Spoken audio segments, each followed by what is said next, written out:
This is the exact gas station where 19-year-old Anaya Blanchard was last seen more than a month ago, back on October 23rd. Barbara, Fire Chief Sean Ralston says he doesn't know what caused the flames that led to the buildings to be tore down brick by brick. Mariah is moving around like this whole shooting never even happened. Brennan, a lot has changed in the last hour. I'm going to move out of the way of the camera so you can actually see what's going on here behind me. The plan is to close the doors here at Patterson Hospital for good. In that plea agreement, he agreed to serve 2 years here in the Muskogee County Jail and 10 years of probation, but that didn't happen.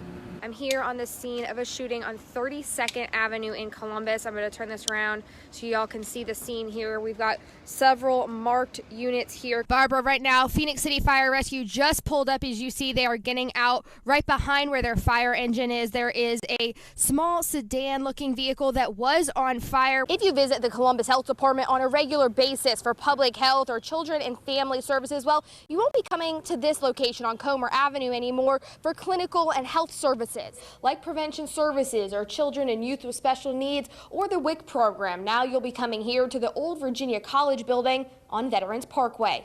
We're talking about the quadruple murder of Jerica Spellman and her 3 young children last July. Newsletter 9's Samantha Serbin has spent several weeks parsing through hundreds of documents and hours of evidence to bring you behind the scenes of that tragic day. Although the coronavirus is pushing back the air date of her special project, here's a first look. Ma'am, just please get a police officer here. My nephew showed up at my house. He scratched up and beat all up. And my son them just went to his house, and they said that everybody in the house is dead. Going left. Oh, my Dispatch. This start EMS 1018 for 3 individuals. We're backing out. July 18th, 2019 was a day some people will never forget. It's the day Trevane Brandon Jackson says he stabbed his girlfriend, Jerica Spellman, and 3 young children, King, Christian, and Kensley, to death. I did, okay? I killed all of them. I did. I killed them all. I wasn't thinking clearly it was myself, but not going on through my head. I did. Just didn't want nobody to have my kids. In the coming weeks, I'll bring you an in-depth look and take you back to the day this all happened, letting you take an inside look into what led up to these murders and what happened in the hours and days after. We also plan to speak with both families in this case and talk to domestic violence experts about the signs you should watch out for to prevent something like this from ever happening again. From WTVM News Leader 9, I'm Samantha Serbin. Barbara, the more and more you dig into the story of what happened with Mariah Terrell, the more you realize how lucky she is just to be alive. Doctors say a bullet entered her small body right here, dead center in her chest, exiting through her back 2 weeks ago today.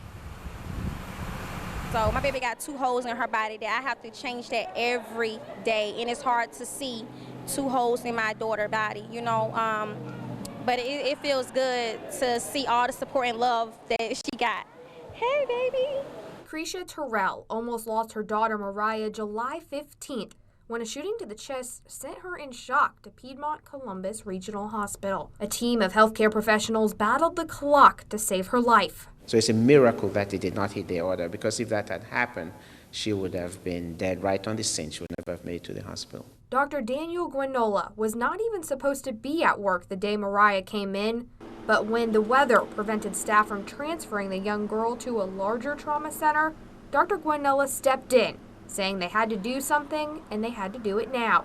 He and his team, who usually perform surgery on adults, headed to the operating room. We sometimes make light of miracles, but I don't make light of this one. I really do believe that this is truly God's hand. So it's kind of like all the holes of the Swiss cheese lined up that day. Everybody was here where they needed to be, in place to be able to save her. Because of Dr. Guinola and the other talented individuals who aided in Mariah's recovery, she's living to see her 2nd birthday, August 17th. Her mother wants to share a message with everyone who played a role in saving her daughter, from the firefighters and the doctors in Columbus to the critical care team in Atlanta. I'm just blessed. I have a miracle baby, and I still can't believe that she's still here. You want to say something? Say thank you. Thank you. Thanks to the team here in Columbus, doctors say that Mariah will have zero long-term impacts. It's just amazing. You could see in that video there, Mariah is moving around like this whole shooting never even happened. I know, it is amazing when you see kids and how resilient they are. It seems like, as you said, Sam, that things are lining up perfectly since this tragedy for this beautiful little girl. With her birthday coming up, I understand she's getting several gifts, right? Yeah, Barbara, take a look at this video and you'll see one gift that she got from the firefighters and the EMTs who saved her life. It's her first car, a pink Jeep. This is something that they got for her courtesy of Target. And it isn't the only gift she's getting. Dr. Gwenola and his wife put together a little something for the toddler too. I've started a college fund for her because I really believe she has a great future and I want to get that off to a good start. Just keeps getting better and better. For now, Mariah and her mother are in Atlanta while she is recovering from her wounds. She'll be traveling back to Columbus soon, and she will become a Miracle Child Ambassador for Piedmont Columbus Regional Hospital. Reporting live in Columbus, Samantha Serbin for WTVM News Leader 9. Elder Edward Dubose was so sick he doesn't remember much of his journey with the coronavirus. Family members say his oxygen level was so low before being admitted to the hospital. They say on his way to the ICU, he stopped breathing, but now he's a survivor. I have a long road ahead, but I'm alive. Edward Dubose is a survivor. Dubose is a national board member of the NAACP and a faith leader in Columbus.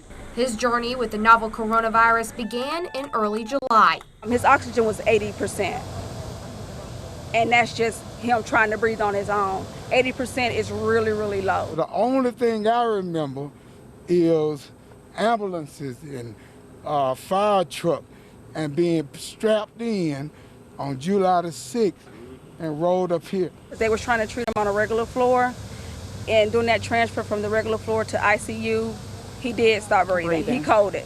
It was at one point when I started talking to my mama.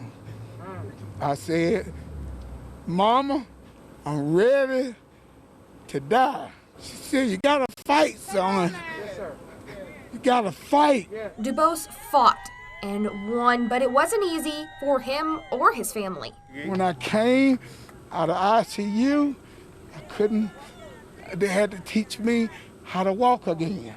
In the days he was in ICU on a ventilator were the longest we've ever not talking to him in our life, and it was hard. He explains he's learning a lot and wants to make sure the public learns important lessons through him and his story.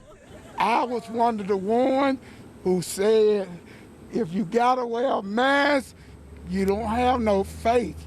But God showed me Amen. In ICU, yes, sir. When I almost died, yes, that's not the case. Yes, the most important thing, Dubose is alive and home with his family. 71 people have died in this community.